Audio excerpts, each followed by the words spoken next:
അങ്ങനെ നമ്മുടെ രവീന്ദ്രൻ്റെ വാശിയുടെ പുറത്ത് രേവതിയെ കൂട്ടിക്കൊണ്ട് സച്ചി വരികയാണ്. അങ്ങനെ സച്ചി വന്നപ്പോൾ രവീന്ദ്രൻ്റെ കാലിൽ തൊട്ട് തൊഴുതിട്ട് കാര്യങ്ങളൊക്കെ പറയുന്നു. അച്ഛാ, ഞാനൊരു തെറ്റും ചെയ്തിട്ടില്ല, ഇതെല്ലാം പണി പറ്റിച്ചതാണ്. വിശദമായിട്ട് എല്ലാ കാര്യങ്ങളും പറഞ്ഞു കൊടുത്തു. പക്ഷേ നീ അമ്പലത്തിൽ പോകണമെന്നും പറഞ്ഞും കൊണ്ടല്ലേ പോയത് മോളെ. അത് ശരിയാണ് അച്ഛൻ, അമ്പലത്തിൽ പോകണമെന്നും പറഞ്ഞും കൊണ്ടാണ്, പക്ഷേ തൊഴാൻ പോകണമെന്നും പറഞ്ഞും കൊണ്ടാണ് ഞാൻ പോയത്. പക്ഷേ ഈ ശ്രീകാന്ത് ഇങ്ങനെയൊക്കെയുള്ള കാര്യങ്ങളവിടെ ഒപ്പിച്ച് വെക്കുമെന്നുള്ള കാര്യത്തിൽ എനിക്ക് അറിയില്ല എന്ന് എല്ലാം വിശദമായിട്ട് വള്ളി പുള്ളി തെറ്റാതെ എല്ലാ കാര്യങ്ങളും പറഞ്ഞു കൊടുത്തു. അപ്പോഴത്തേക്കും നമ്മുടെ ചന്ദ്രമതി പറയുന്നത് എല്ലാം പച്ചക്കള്ളമാണ്. അവൾ പറയുന്നത് കഥയുണ്ടാക്കി പറയുകയാണ്, അല്ലാതെ ഒന്നുമല്ല. ഇവൾ തന്നെയാണിത് ചെയ്യിപ്പിച്ചത്. നമ്മുടെ മാനം നഷ്ടപ്പെടുത്തി കളഞ്ഞില്ലേ എന്നും പറഞ്ഞും കൊണ്ട് ചന്ദ്രമതി പറയുന്നുണ്ട്. എന്നിട്ട് നമ്മുടെ രേവതി മുറിക്കുള്ളിലോട്ട് പോകുന്നു. മുറി പോയി ബെഡ്ഷീറ്റൊക്കെ നേരെ നിവർത്തിയിടുന്നു. ആ സമയത്ത് സച്ചി അവിടെ പോകുന്നു.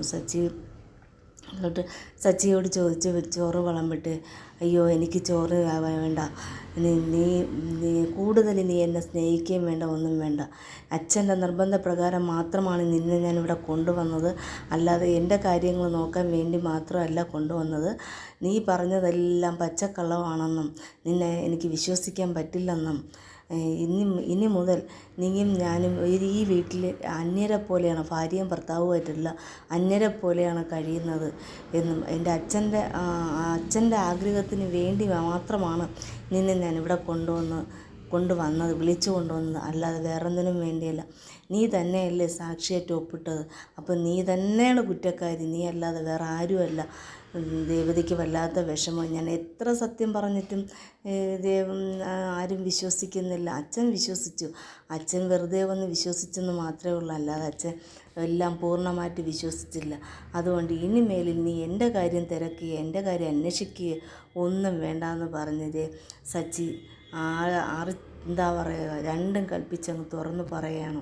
സച്ചി അങ്ങനെ പായെടുത്ത് തറയിൽ കിടക്കാൻ പോവുകയാണ്. അപ്പോഴത്തേക്കും രേവതി പറയുന്നുണ്ട്, സച്ചിയേട്ടൻ എന്തിനാണ് തറയിൽ കിടക്കുന്നത്?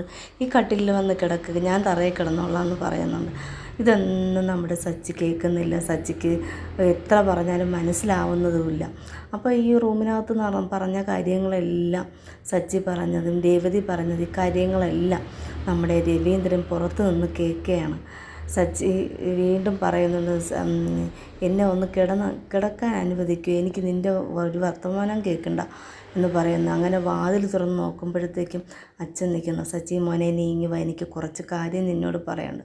മോനെ, നീ അവളോട് പിണങ്ങരുത്, വഴക്ക് പിടിക്കരുത്. അവൾ നിരപരാധിയാണ്, അവൾ ഒരു കുറ്റവും ചെയ്തിട്ടില്ല. ഇതെല്ലാം ചെയ്ത് ശ്രീകാന്ത്. അച്ഛൻ ആശുപത്രി കിടക്കാനും ലോക്കപ്പിൽ കിടക്കാനുള്ള കാരണം എല്ലാം രേവതിയല്ലേ? ഇല്ല മോനെ, അവൾ ഇതിനൊരു നിമിത്തം മാത്രം ആയിരുന്നേ ഉള്ളൂ. അവൾ പറയുന്നതെല്ലാം സത്യമാണ്. നിങ്ങൾ രണ്ടുപേരും സന്തോഷത്തോടെ കഴിയണം, ഇതാണ് എൻ്റെ ആഗ്രഹം. നിങ്ങൾ രണ്ടുപേരും പിണങ്ങി കഴിയാനല്ല നിങ്ങൾക്ക് ഇങ്ങനെ ഒരു ജീവിതം കെട്ടിപ്പടുത്തത്. ശരി അച്ഛാന്നൊക്കെ പറയുന്നുണ്ട്. പക്ഷേ അങ്ങനെ പറയുന്നുണ്ടെങ്കിലും സച്ചിക്ക് രേവതിയോട് സ്നേഹമോ കാര്യങ്ങളോ ഒന്നും തന്നെ ഇല്ല. അച്ഛന് വേണ്ടി അങ്ങനെ പറഞ്ഞ് ആശ്വസിപ്പിക്കുന്നു എന്ന് മാത്രമേ അവിടെ ഉള്ളൂ. ശരി അച്ഛൻ, ഞാൻ അങ്ങനെ ചെയ്തോളാം, ഇങ്ങനെ ചെയ്തോളാം എന്നുള്ള കാര്യമൊക്കെ അങ്ങ് പറഞ്ഞ് ആശ്വസിപ്പിക്കുന്നു. അങ്ങനെ രാവിലെ ആയപ്പോഴും രേവതി കിച്ചണിലോട്ട് കയറി ബ്രേക്ക്ഫാസ്റ്റൊക്കെ ഉണ്ടാക്കുകയാണ്. ബ്രേക്ക്ഫാസ്റ്റ് പൂരിയാണ്, പൂരി മസാലയാണ്. സച്ചിക്ക് ഏറ്റവും ഇഷ്ടപ്പെട്ടതാണ് കേട്ടോ. അതുകൊണ്ട് ഉണ്ടാക്കി അങ്ങനെ കൊണ്ട് ടേബിളിൻ്റെ പുറത്ത് കൊണ്ട് വെച്ചപ്പം നമ്മുടെ ചന്ദ്രമതിയും ശ്രുതിയൊക്കെ വന്നിരിക്കണം. അവർക്ക് കൊതി ഊറി വയ്യ. പക്ഷേ എണ്ണയിലുള്ള പലഹാരം ആയതുകൊണ്ട് അവർക്ക് ഇഷ്ടമില്ല. എന്നുവെച്ചാൽ നമ്മുടെ ശ്രുതി അതൊന്നും കഴിക്കാൻ അനുവദിക്കില്ല. ചന്ദ്രമതിക്കാണെങ്കിൽ വിശന്ന് സഹിക്കാൻ വയ്യ. എങ്ങനെയെങ്കിലും കഴിക്കണം. ഈ രേവതിക്ക് എന്താണ്? രേവതി, നീ എന്തിനാണ് ഇങ്ങനെ പൂരി മസാല ഉണ്ടാക്കിയത്? കൊളസ്ട്രോൾ കൊടുത്തില്ലേ?